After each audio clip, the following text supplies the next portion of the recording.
Come gather round the campfire and hear our ghostly tales of chilling terrors, darkest woes, and anything that goes bump in the night. So cuddle up with your best friend or dare it alone. The darkness is closing in and spirits are calling your name. This is Fireside Phantoms.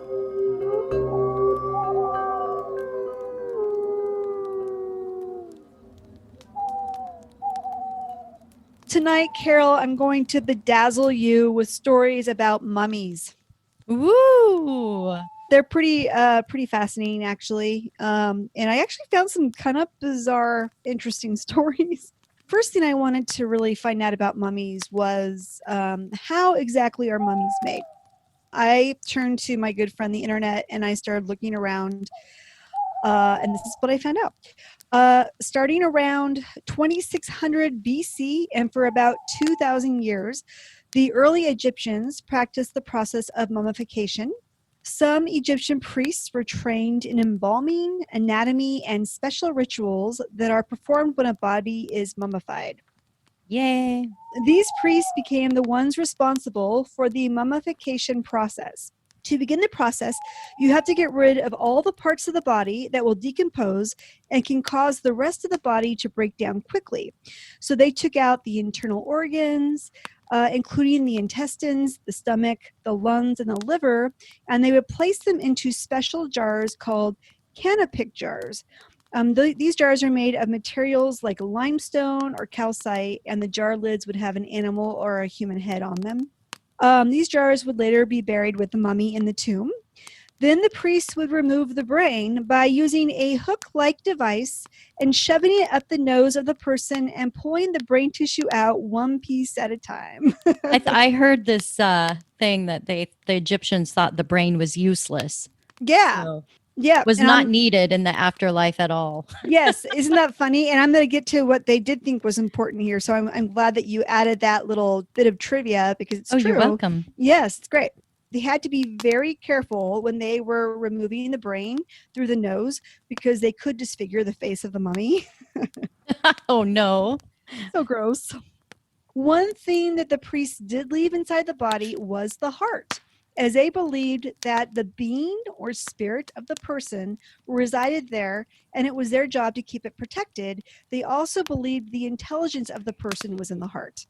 So just like you said, the brain doesn't do anything. We just want the heart, which is kind of beautiful, really, because the Egyptians used to think that the heart was the real intelligence center, which is kind of cool if you think about it, that they were really driven by their emotions.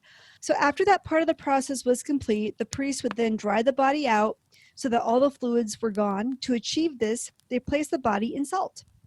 Once the body was quote unquote dry, they washed the salt from the body and filled in the caved in or deflated parts with linens or other materials to make it appear still three-dimensional. So they were basically making human jerky. Kind of, yeah. Yeah, that's a good way of thinking about it. Kind of gross, but yes. Delicious human jerky. Okay. And salty. They added false eyes to the mummies, and after that, they would wrap the body in long strips, typically of linen. They would need hundreds of yards to wrap a mummy completely. They would place amulets on the body for protection, and they would write prayers on the linen strips. They would place a mask or a painting of the person's face on the head and wrap the linen around that as well. They would coat each layer with resin and oil and repeat the process over and over again. They could add as many as 35 layers of wrappings to one mummy. So that's a heavily held in place mummy. In fact, I think the body was probably better held together after it was mummified than before when it was actually a living, breathing person. Yeah, definitely. That's pretty strong. Yeah. As the mummy was being prepared, its tomb was also being prepared. They would place furniture, statues, paintings, written prayers in the tomb, believing this mummy would need these items in the spiritual realm. Once the mummy and the tomb were ready, they would perform the funeral. During the funeral, the priest would conduct a ceremony called opening of the mouth, which meant that the priest would touch the mummy in a certain place in order to activate that part of the mummy for his life in the afterlife. So, for example, when the priest would touch the mummy's mouth, it could speak and eat in the afterlife. The mummy was then placed in his or her coffin, and the entrance to the tomb was sealed. The Egyptians practiced mummification because they believed the body was a place that the soul or spirit lives even after death. So if the body was destroyed, the spirit would have no home. He would have nowhere to go. He'd have to wander around. The Egyptians believed that there are 3 spirits for each person. Ka was the part of the spirit that stayed in the tomb. Ka was who enjoyed the offerings that were left for him. Ba was the part of the spirit that could leave the tomb and venture around, so kind of like the ghost part that can go haunt people.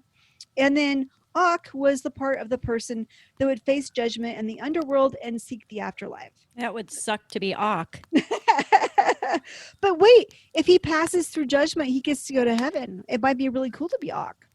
It's all or nothing, man. You got to be super confident to be Ak. You really do. I mean, that's probably the ballsy part of the spirit. It's probably the dick and balls that like floats around. Would be my guess. Because the mummification process was so detailed and took so long, 70 days generally, it was also very expensive. So they only really mummified people who were of nobility or were special in some way or could afford it. They even mummified some animals if they had some religious significance.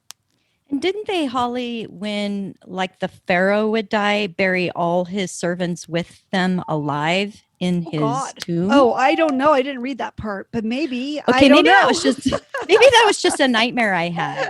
You know, sometimes I confuse history with nightmares I have. So some interesting mummy stories include the following. There was a mummy of a guy named Dashi Dorzo Litoglov. I don't know if I'm saying that correctly or not. He was a monk and he died in 1927, and he died during his meditation practice, and he was actually buried in the upright seated position. His body was exhumed several years later, and he was still well preserved and still sitting in the lotus position. They then reinterred his coffin and put it in salt, and again his body was exhumed much later and was once again found to be hardly decayed at all. And in fact, when they analyzed his skin and hair, it looked as if he died 36 hours before instead of 100 years before. Wow. I wonder if it was just because he was in the state of meditation or if it was just a really good mummy job. I know that when he was going to die, he had said to his fellow monks and the people in his class, he said, "I'm going to die. Would you care to join me in meditation?" And they were like, "Okay." And so that's when he died, was during his meditation, and he knew he was going to die. It's kind of cool though, right? That's super cool. It is cool. Okay, here's a freaky mummy story, and it's freaky because it's true, and it's freaky because this happens, and it's freaky because it's not really a mummy story, but it kind of is. Yeah. But it's still very, very, very strange. Okay, there is a woman named Zahara Abutalib, and in 1955, she found out she was pregnant, and she went to the hospital to deliver her baby. However, she was having trouble delivering the baby naturally, so her doctor wanted to give her a C-section, but that freaked her out. So she declined and she left the hospital. Eventually, the baby died in her womb, and she decided not to have it taken out. What? Yeah. Okay, yes. I'm sorry. Did you say she wants a dead baby inside of herself? She just does not want to face the fact that, I guess, that she's carrying a dead baby around in her body. So get this, 46 years go by. No. Yes. No. Yes. Yes. 46 years later, and she starts to get some pretty intense stomach pain. So she goes back to the hospital, and the doctors give her an x-ray, and they find a massive growth or tumor in her stomach. As it turns out, the dead baby that had remained inside of her for 46 years had grown into a full human being and was trying to order Starbucks by yanking on the umbilical cord. No, that's not what happened, actually. Oh, Lord. Okay. No, what actually happened was, it turns out that the remains of her dead baby had become calcified. This is a rare occurrence, but it does happen. And in fact, only 300 cases have ever been recorded. Her baby was stoned. Yeah, it's actually called lithopedion. And the body was unable to get rid of the fetus. So to protect itself from infection that could occur as the fetus decomposed, it put a layer of calcification around it, which created a mummy-like effect around the fetus. That's amazing. Our bodies are so powerful. I just can't imagine how this woman, essentially, I guess she's 9 months pregnant. Always. Yeah. How fucked up is that? So here's another really cool story. This is the story of Eva Perón, who was married to the Argentinian president Juan Perón from 1946 to 1955. She was a spiritual leader and the first lady of Argentina and deeply beloved in that country. Unfortunately, she died of cancer when she was only 33 years old. When she died, the country went into a great state of mourning, and because of the grief, they wanted to display the body to the public, so they embalmed her body to preserve it for public viewing.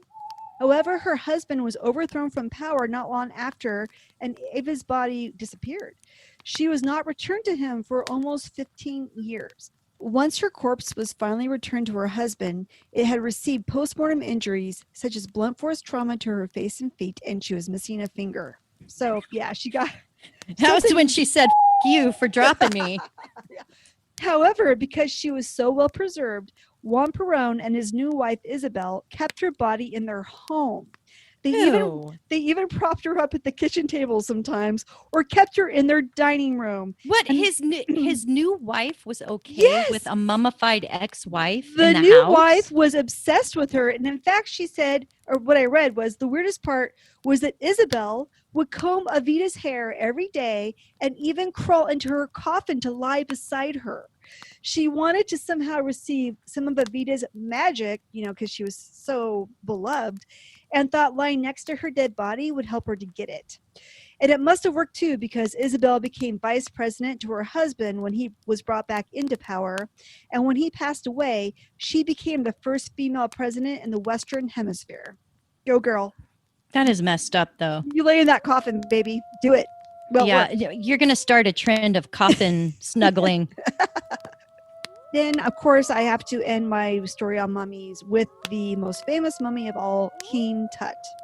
King Tut was actually just a boy when he took over as the Egyptian ruler. He ruled from 1325 to 1334. He was about 8 or 9 years old when he took over, so he was just a kid. He took his half-sister, looks like it's spelled like Oksana Moon, and because Oksana Moon was the character in the mummy, I'm going to just call her Oksana Moon. So Just go with me on this. So I like it. Thank you. He took his half-sister, Oksana Moon, as his wife. They had conceived 2 daughters, but neither one survived. It is also believed that King Tut had some deformities in his feet, and he needed to use a cane. He was also said to suffer from scoliosis and malaria. It was determined that his death was probably a combination of factors, including a broken leg, his malarial infections, and his many, many, many health disorders. And in fact, they believed his parents maybe were full brother, sister, or first cousins. So he had a lot of genetic issues. Yikes. A lot of health issues. He was only about 19 or so when he died. So, of course, we all know that the mummies are typically associated with curses. However, in actuality, mummy curses are actually quite rare.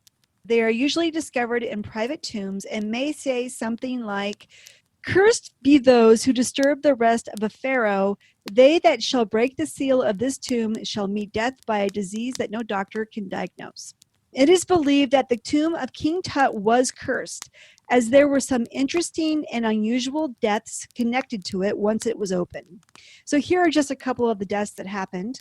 The 5th Earl of Carnarvon, George Herbert, was the financier of the King Tut excavation. Lord Carnarvon had been bitten by a mosquito, and while he was shaving, he accidentally gouged it open.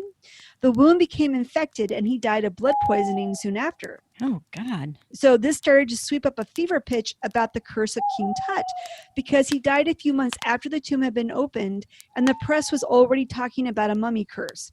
It is also said that when he died, all the lights in his house went out, and nobody knows why. They also said that there was a lesion on the left cheek of King Tut when he was autopsied, but they are unsure if it was on the same cheek as Lord Carnarvon. And why would they think it would be in the same place? Like, why is that theory? They're looking for any way to connect it to the curse of King Tut. So if he died of a cut open on his cheek and they find one on King Tut's cheek, maybe there's a correlation there. I think that's all that they're doing. So the next one is Sir Bruce Ingham. When the tomb was discovered, it was opened by a man named Howard Carter. Carter gave a paperweight to his friend Sir Bruce Ingham as a gift. And soon after this gift exchange, Ingham's house burned to the ground, and when he tried to rebuild his house, it was destroyed by a flood. So what does a paperweight have to do with this guy's house burning down and getting flooded, you ask? Yeah, why would a paperweight have anything to do with that, Holly? Well, it turns out, thank you, Carol, for asking. It turns out that the paperweight that Carter had given him was of a mummified hand wearing a bracelet that says, "Cursed be he who moves my body. To him shall come fire, water, and pestilence." Pestilence! Pestilence. This next one is actually pretty cool. And if there was a curse, I would imagine that it would have gone down something like this. And I couldn't quite tell if this happened to this guy named James Henry Breasted or if it actually happened to Howard Carter himself. But James Henry Breasted was another Egyptologist, and he worked with Howard Carter. The very day that Carter was going into King Tut's tomb, Breasted returned home to find a cobra had just slinked into his canary's cage and eaten the canary. Oh my God. It was still sitting in the cage when he got home. How sad. He actually did not die, though, until 1935, but he did die immediately after returning from a trip to Egypt. So I couldn't quite tell if that actually happened at James Breasted's house or if it happened at Howard Carter's house. I'm not quite sure. So the last but not least is Howard Carter. He had been the one to find King Tut's tomb, and he opened it in 1922. He actually didn't die under any kind of strange circumstances, but he did die of lymphoma when he was 64. But one of the things that he mentioned that I thought was kind of interesting was in May of 1926, he wrote in his diary that he saw jackals for the first time in his 35 years of work out in the desert, and jackals are known to be guardians of the dead. So I think that was kind of interesting. There are many more weird stories associated with King Tut's tomb, but those are just a few of the really good ones. And they are very good, Holly. Thank you. I don't really think there was a curse. I think that there just happened to be a lot of people involved with that excavation, and it happened to have a lot of them die under kind of unusual circumstances. And so, of course, you know, the media wants it to be a curse, and so they're going to try to connect all those dots. But ultimately, I think it was just a lot of people that died in interesting ways that had a connection to King Tut's tomb. Hello, the world. We are They Will Kill, a true crime podcast. I'm Courtney Eck. And I'm Sadie Eck, and we are sisters that want to tell you about lesser-known murders. Our cases are always compelling, maybe even a little scary, with just enough banter to keep it interesting. You can find us at theywillkill.com. Or anywhere you listen to podcasts. See you there. See ya!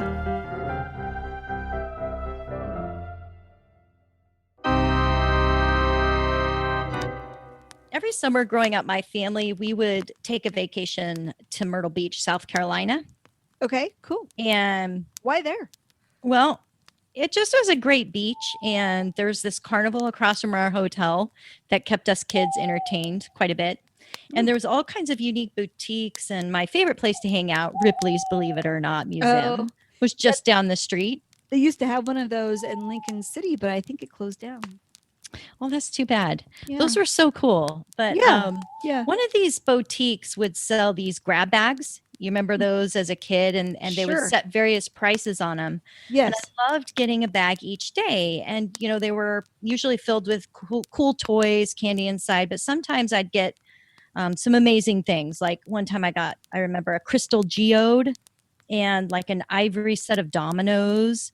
What's a crystal geode? What is that? Rabbit's foot. It's one of those like round rocks that when you cut it open, there's crystals inside. Oh. Like amethyst crystals Yeah. or quartz crystals. Yeah. Okay. And somebody had already done that with it, but half of it was in the bag. So it was already like showing all the crystal parts, and it was really magical.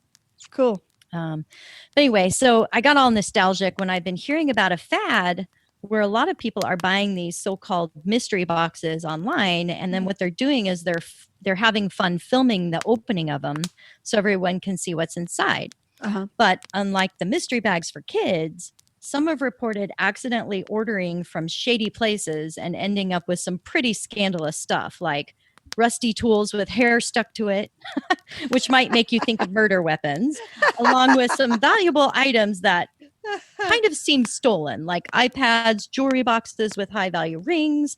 And then some of these mystery boxes actually have weird photos of people or random keys. One person even reported getting bags of prescription meds in their box. So, What? and if that weren't strange enough, some of these boxes come with an extra special fun surprise in them known as DYBBUKs. Oh, yes. Yeah. Uh-huh. So supposedly a DYBBUK, for those of you that don't know, it's a desperate spirit. And the word stems from an old Yiddish term meaning attachment or to cling. And according to old Jewish texts, this was a spirit attached to part of a deceased person who had unfinished business and needed to inhabit or possess another host in order to finish its mission. So it's kind of like your mummy story where, the soul is divided into 3 parts. Right. This part of the soul, the DYBBUK, is needing to still finish out its part before it can be joined in the afterlife with the others. Oh, interesting. Speaking of Yiddish, guess what famous book just got translated in February of this year to Yiddish? That Samdon Rushdie book. What was it? That he wrote everybody was trying to kill him. Satanic Verses? Yeah, that one. That would be good, but no, it's Harry Potter. Oh. And all Of course it's Harry Potter. How did I not know that? and all copies sold out within 48 minutes of being available. Oh my gosh. that's Okay, so now fun. back to the story. There are various opinions that these spirits were the evil souls of humans who've died, and they're very difficult to get rid of, hence the meaning to cling. And most agree that even though the DYBBUKs are not demons, they do seek harm to the host or whatever living being it is attached to. And So are in- they're like tapeworms? That's a really good analogy. Well, I thank love you. it. Yeah. In researching this further, though, these DYBBUKs are trapped using an elaborate ritual. So objects belonging to the deceased are placed into a wine cabinet or wooden box in order to lure the DYBBUK and then sealed with wax all around the cabinet to ensure they cannot escape. The person who opens it invites this dangerous entity to attach itself to them, and it can cause all kinds of misfortune. It kind of reminds me of the little genie in the bottle story, but instead of the 3 wishes, you get many torments. Nice. Nice. The story of DYBBUKs have been around for ages, but the boxes seem to be a more recent thing. According to Rabbi Gershon Winkler, he has written a book called DYBBUK and has chronicled all kinds of stories regarding possessions and famous Jewish exorcisms regarding these spirits. Recently, an especially sinister DYBBUK box has drawn the attention of many people and originated with a woman named Havilah. She was a Holocaust survivor and had traveled from Poland to Spain, purchasing the box before then coming to America. Eventually, the wine cabinet was purchased in 2001 at an estate sale by an antique and furniture shop owner, Kevin Mannis. And guess where his shop is located, Holly? I think I might know. Where is it? Portland, Oregon. Yes, bingo. Yeah. Woo. You win the prize. And because of all the phenomenon surrounding this particular antique wine box, he did some research and located the original family it belonged to, offering to give it back to Havilah's granddaughter. She told Mannis that the family didn't want this antique wine box back because it had a DYBBUK living inside it. So she knew- why would she want it back? Yeah, and she said for years, her grandmother had always stored it in her knitting room and they didn't dare disturb it. So she did not want it back. And Mannis said when he opened the box, he found this little small gold wine goblet, an octopus-shaped candle holder with tentacle legs, a dried rose, 2 pennies dated from the 1920s, and 2 locks of hair, one blonde and one brown, tied up with cords. There was also a small little statuette engraved with the Hebrew word shalom, meaning peace. And Mannis said he thought all of these little things in the wine cabinet was so nice, he wanted to give it to his mother for a present on her birthday. Do we know why that stuff was in there? Were they little tokens for the DYBBUK? Is that what it was? Yeah, that's to lure the DYBBUK in. they have to have these objects to trap the Dybbuk because they're attached to the life of the person. So it lures them in thinking the person is still there. Oh, so the lock of hair and that type of stuff and those little objects belong to the person that the Dybbuk was originally attached to. That's the theory. Nobody has Okay. really said for sure, but that's my theory because if you really think about what a Dybbuk does, it attaches itself to the person's soul, trying to finish up the business that it has. And, that's the way they have of luring it into this box is by making it think its owner is there.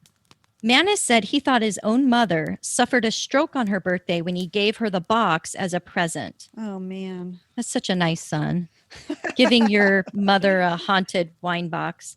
He'd been having bad dreams, but he didn't associate with the wine box until his mother reacted so strongly to his gift. He claims the FBI even raided his shop afterwards and started taking his merchandise to investigate what might have happened to his mom, but eventually gave back his stuff. And by the way, the Portland FBI had no comments on verifying this information. The box has made its way around to several other owners after he auctioned it off on eBay. And there are those who have claimed everything from smelling cat urine and get this jasmine flowers, quite the difference, electrical issues with lights, nightmares, and a more severe effect like coughing up blood, full body hives, and losing hair. And one of the owners, Jason Haxton of Kirksville, Missouri, decided to call in rabbis who were familiar with Dybbuks and see if they could help seal the box and trap the spirit back inside. So after being told the rabbis were successful in their ritual, he said it was buried in an unknown location. And of course, this just sent the internet into a complete frenzy with all these ghost and treasure hunters discussing for a time on where and how to try and find it. Yeah. Eventually, though, the most famous ghost hunter of them all, Zach Bagans of Ghost Adventures, was able to get the ominous Dybbuk box donated to him for display in his museum. But the story gets even weirder, Holly. The rap singer Post Malone was invited by Zach to see the haunted item in his museum as part of a private tour. Supposedly, Post didn't realize how dangerous this box was. So after Zach removed the plexiglass protecting it, he reached out to try and touch it. Zach stopped him, but ever since, he has been reporting horrible things happening to him. Oh, really? He believes the item cursed him. First of all, his private plane had to make an emergency landing due to all 4 tires blowing apart. Oh, shit. Not just one, 4 tires. How did they land with no tires? They did. They somehow managed. Wow, that's Yeah, scary. they managed to make it down. He then had a report of a home invasion with 3 robbers who specifically broke in thinking it was his home. The occupants said the rapper had moved and they didn't know where he had moved to. So he was safe from harm in that one. But Wow, but barely. yeah, but they were out to get him. He also said his beautiful Rolls Royce was crashed in a serious car accident. But thankfully, he was able to walk away from it unhurt. But he is seriously freaked out that all this has happened to him after he saw the Dybbuk box. So they didn't open it or anything. He just saw it. Yep. So since all this has happened, the buying of these supposed haunted Dybbuk boxes are quickly becoming all the rage. You can buy them anywhere from like $50 all the way to $1,000. If you want to see grown men shake and cry, it's great fun to watch these YouTube videos. And my favorite so far is the YouTuber Jay Station, who purchases several of these boxes and of course has lots of paranormal activity when he opens them. And I think the real reason why he's especially haunted is because he insists on unsealing them at 3 a.m. That's the witching hour, right? That's the witching hour. Come on, Jay. You know better than that. So let me get this straight. There are people out in the world who are getting Dybbuks and they're drawing them into boxes and then they're selling these boxes online. Yeah. And there are morons in our country who are like, that's a good idea. I'll go ahead and buy some. Yeah. And then I will open them all up and let the Dybbuks just feast upon me, apparently, and let all this horrible shit happen. Right. And I'm going to provide links on our show credits so you can find these YouTube videos because they have some amazing footage. I mean, even a ghost like apparition appeared at the front door on their webcam while they were opening it. There was like a refrigerator that opened on its own. And most of these boxes, when they open them, they have really spooky items in them, like chicken feet, or one box had like this jawbone pottery with ashes in them and articles of clothing. I mean, some of them even had like baby clothing in there or like photographs of people. It's just crazy. And a lot of these boxes, they're covered in sigils and demonic symbols or even old Hebrew language. So it really seems legit. Yeah. Of course, there's a lot of fake ones out there too online, but you just don't know what you're going to get. And some ghost experts, what they do is before they open it, they test out the Dybbuk box with those EMF readers. Yeah. So they can show if there's a spirit living inside. They have all these helpful tips to recommend that if you do buy them, make sure that you're buying it with some sort of backstory or background so it's tied to a real human. And I've seen a lot of these Dybbuk boxes, protected with like red wax or purple wax. But what you really should do, I'm not saying you should buy them at all, but if you do, buy one that has white wax because white is the color of protection. Oh. And it actually forms a better barrier than other colors of wax. Are these boxes all coming from the same country? No, they're coming from all over the world. I mean, it's Wow. just becoming this phenomenon Wow. where everybody's getting in on it because it's a way to make money, right? Yeah. So yeah. YouTubers are making money because they're opening these boxes. It interests people. They're showing all this stuff happening. And then people online are making them. Probably they're putting spells on them because I don't think most people know how to even capture a Dybbuk. I think that's very rare. Yeah. So I think what they're getting is worse. I don't think they're getting a Dybbuk. I think they're getting a demon. Oh God. Like, I mean, they're attracting evil into their home. So there's a horror film called The Possession. It was an embellished version of this whole Dybbuk story that has been going on with, that particular one that came from Havala.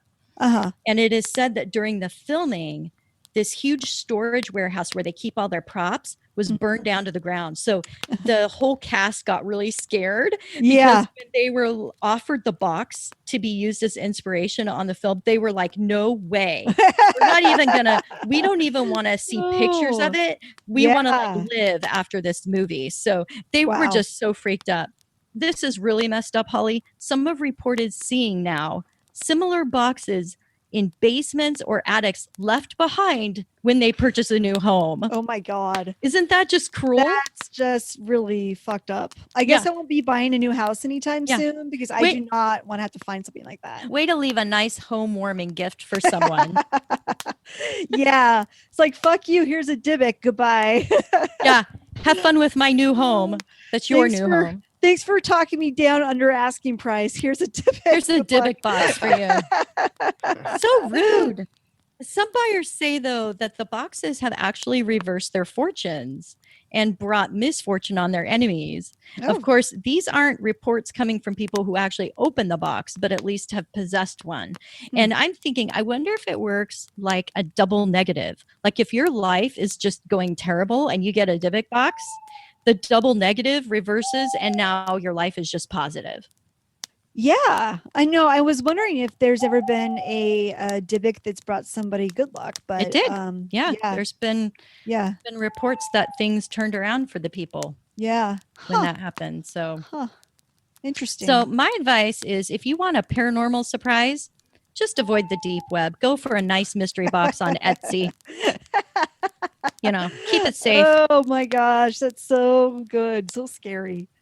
You can even get a Harry Potter themed mystery box. Oh boy. Really try. A Harry Potter Dybbuk? No. It'll be filled with charms, wands, a dragon egg bath bomb, even earwax jelly beans. And at worst, you might get a Bogart, but definitely not a Dybbuk.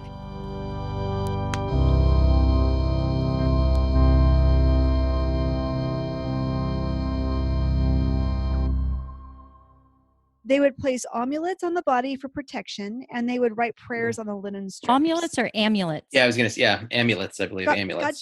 God damn you guys. Okay, so they would place amulets on the body for protection, and they would write prayers on the linens. Did I do it wrong? Yeah. I was just wondering, like, what kind of amulets? Oh, God damn it. I didn't research that part. Like rubies or amethyst? Probably or... cool, like necklaces and maybe little rocks. I don't know. Something neat. Once the mummy and the tomb were ready, they would perform. No. But that's how you say it. No, once it was ready. But what's wrong with ready? That's how I say that word. You guys, once the mummy and the tomb were ready. God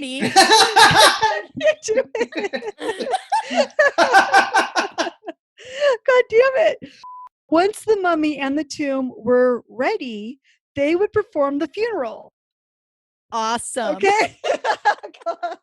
I'm so self-conscious. Oh my God. During the funeral, the priest would conduct a ceremony called opening of the mouth, which meant that the priest would touch the mummy in a certain place in order to activate that part of the mummy for his life God. in the afterlife. I'm Shut sorry. up. Where my mind is going right now. I wrote it specifically like that so you could make a joke about it. During the funeral, the priest would conduct a ceremony called opening of the mouth, which meant I can't even do it. Okay, let's just bypass this whole part. Which meant that the priest would touch the mummy. I can't do it. When the priest would touch the mummy's mouth, it could speak and eat in the afterlife. Shut up and do other things with its mouth. Well, she doesn't. I'm sorry. This is a crazy episode already. That was one of the darkest things I've ever heard in my life. This is the story of Eva Perón. This is a story. God damn it. It had received injuries such as a blunt force trauma to her face and feet. Somebody dropped her. Oh, I think so. I think they probably did. Oh, shit.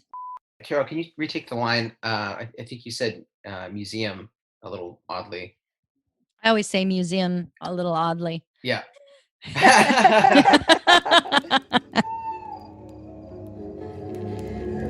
As the flames die down, do remain undaunted. Though all hitchhikers are ghosts, And all dolls are definitely haunted.